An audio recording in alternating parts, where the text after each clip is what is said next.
ದರ್ಶನ್ ಮತ್ತು ಗ್ಯಾಂಗ್ ರೇಣುಕಾಸ್ವಾಮಿಯನ್ನ ಕೊಲೆ ಮಾಡಿರುವ ಪ್ರಕರಣ ಇಡೀ ರಾಜ್ಯಾದ್ಯಂತ ಗೊತ್ತು. ಇವತ್ತು ಎರಡನೇ ಆರೋಪಿ ದರ್ಶನ್ ಜಾಮೀನು ಅರ್ಜಿ ವಿಚಾರಣೆ ಬರುತ್ತೆ.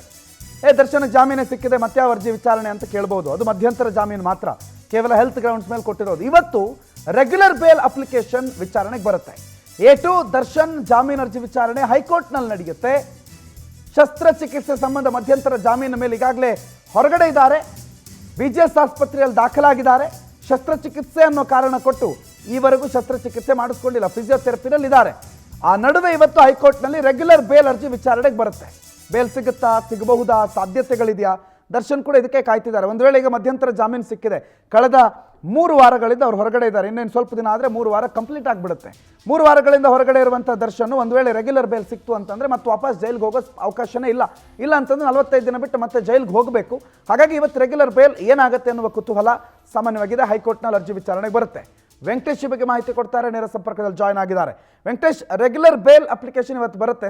ಸಾಧ್ಯತೆಗಳೇನು? ಬೇಲ್ ಸಿಗಬಹುದಾ ಈಗಿನ ಮಧ್ಯಂತರ ಇದ್ರ ಮೇಲೆ, ಅಥವಾ ಈ ಮಧ್ಯಂತರ ಜಾಮೀನಲ್ಲಿ ನಡೆದಿರುವಂಥ ಪ್ರಕ್ರಿಯೆಗಳೇ ಬೇಲ್ಗೆ ಮುಳುವಾಗಬಹುದಾ? ಏನಾಗ್ಬೋದು ವೆಂಕಟೇಶ್?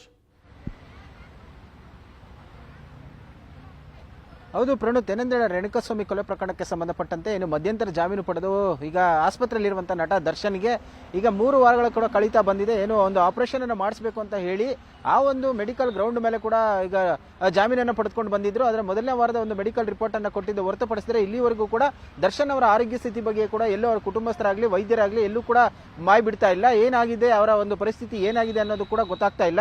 ಈಗ ಅವ್ರಿಗೆ ಆಪರೇಷನ್ ಮಾಡಿಸಬೇಕು ಅಂದ್ರೆ ಫಿಸಿಯೋಥೆರಪಿನೇ ಅಂತಿಮ ಅಲ್ಲ, ಆಪರೇಷನ್ ಕೂಡ ಮಾಡಿಸಬೇಕು ಅಂತ ಕೂಡ ಹೇಳಿದ್ರು. ಅದನ್ನ ಡೇಟ್ ಕೂಡ ಫೈನಲೈಸ್ ಮಾಡ್ತೀವಿ, ಅವ್ರ ಕುಟುಂಬಸ್ಥರ ಜೊತೆ ಚರ್ಚೆ ಮಾಡಿ ಅಂತ ಹೇಳಿದ್ರು. ಬಟ್ ಅದು ಇದ್ಯಾವುದು ಕೂಡ ಇನ್ನೂ ಆಗ್ಲಿಲ್ಲ. ಆದ್ರೆ ಈಗ ಸದ್ಯಕ್ಕೆ ಅವರು ಚಿಕಿತ್ಸೆಯನ್ನು ಕೂಡ ಪಡಿತಾ ಇದ್ದಾರೆ ಅಂತ ಹೇಳಿ ಗೊತ್ತಾಗ್ತಾ ಇದೆ. ನ್ಯಾಯಾಲಯಕ್ಕೆ ಮೊದಲ ಒಂದು ವರದಿಯನ್ನ ಕೊಟ್ಟಿದ್ದಾರೆ, ಮೊದಲ ವಾರದ ವರದಿಯನ್ನ. ಅದರ ಮಧ್ಯದಲ್ಲೇ ಕೂಡ ಒಂದು ರೆಗ್ಯುಲರ್ ಬೇಲ್ಗೆ ಅರ್ಜಿಯನ್ನು ಕೂಡ ಹಾಕೊಂಡಿರುವಂತದ್ದು. ಅದರ ಒಂದು ಅರ್ಜಿ ವಿಚಾರಣೆ ಕೂಡ ಇವತ್ತಿರುವಂತದ್ದು. ಕಳೆದ 8 ದಿನಗಳಿಂದ ಒಂದು ಅಪ್ಲಿಕೇಶನ್ ಅನ್ನು ಕೂಡ ಹಾಕೊಂಡಿದ್ರು. ಅದರ ವಿಚಾರಣೆಯನ್ನು ಇವತ್ತಿಗೆ ಮುಂದೂಡಿದ್ರು.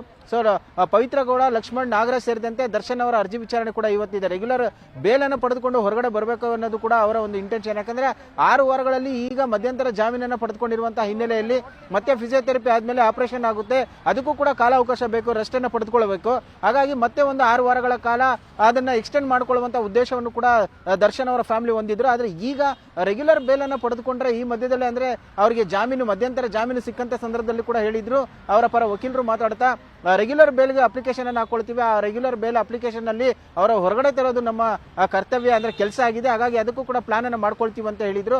ಅಂತೆ ಅವರು ಅಪ್ಲಿಕೇಶನ್ ಅನ್ನು ಕೂಡ ಹಾಕೊಂಡಿದ್ರು. ಇವತ್ತು ಅರ್ಜಿ ವಿಚಾರಣೆ ಆಗುತ್ತೆ. ಅಂದ್ರೆ ಇದು ಒಂದು ಕಡೆ ಮುಳ್ಳು ಆಗುವ ಸಾಧ್ಯತೆ ಕೂಡ ಇದೆ. ಯಾಕಂತ ಹೇಳಿದ್ರೆ ಒಂದು ವೇಳೆ 6 ವಾರಗಳಲ್ಲಿ ಈ ಮಧ್ಯಂತರ ಜಾಮೀನನ್ನು ಪಡೆದುಕೊಂಡಿದ್ರು ಅಂದ್ರೆ ಅವರು ರೆಗ್ಯುಲರ್ ಬೇಲ್ ಆಪರೇಷನ್ ಅನ್ನು ಮಾಡಿಸ್ಕೊಳ್ಬೇಕು, ಅವಶ್ಯಕತೆ ಇದೆ ಅಂತೇಳಿ ಇದ್ಯಾವುದು ಕೂಡ ಇದುವರೆಗೂ ಮಾಡಿಸಲಿಲ್ಲ.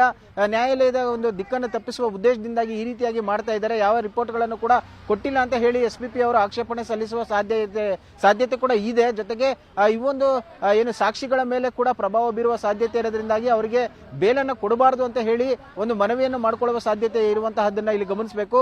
ಈಗ ಮಧ್ಯಂತರ ಜಾಮೀನು ಅರ್ಜಿಯನ್ನೇ ಕೂಡ ವಜಾ ಮಾಡಬೇಕಂತ ಹೇಳಿ ಸುಪ್ರೀಂ ಕೋರ್ಟ್ಗೆ ಮೇಲ್ಮನವಿ ಸಲ್ಲಿಸೋದಕ್ಕೂ ಕೂಡ ಈಗ ಗೃಹ ಇಲಾಖೆ ಅಸ್ತು ಅಂತ ಹೇಳಿರುವಂತದ್ದು. ಆ ಹಿನ್ನೆಲೆಯಲ್ಲಿ ಟ್ರಾನ್ಸ್ಲೇಷನ್ ಕೂಡ ಆಗ್ತಾ ಇದೆ. ಇನ್ನೇನು ಕೆಲವೇ ದಿನಗಳಲ್ಲಿ ಕೂಡ ಸುಪ್ರೀಂ ಕೋರ್ಟ್ಗೂ ಹೋಗುತ್ತೆ. ಅಂದ್ರೆ ಮಧ್ಯಂತರ ಜಾಮೀನನ್ನು ರದ್ದು ಮಾಡಬೇಕು ಅಂತ ಹೇಳಿ ಮೇಲ್ಮನವಿಯನ್ನು ಸಲ್ಲಿಸ್ತಾ ಇರುವಂತಹ ಹಿನ್ನೆಲೆಯಲ್ಲಿ ರೆಗ್ಯುಲರ್ ಬೇಲ್ಗೆ ಸಿಗುವಂತಹದ್ದು ಕೂಡ ಸಾಕಷ್ಟು ಕಷ್ಟ ಸಿಗಬಾರದು ಅನ್ನುವಂತ ಉದ್ದೇಶದಿಂದಾಗಿ ಕೂಡ ಈಗ SPP ಅವರು ಕೂಡ ಮುಂದೆ ಏನೋ ಒಂದು ಪ್ಲಾನ್ ಅನ್ನು ಮಾಡ್ಕೊಂಡಿರುವಂತದ್ದು. ಪ್ರಣುತ್, ರೈಟ್, ಥ್ಯಾಂಕ್ ಯು ವೆಂಕಟೇಶ್ ಮಾಹಿತಿಗೆ.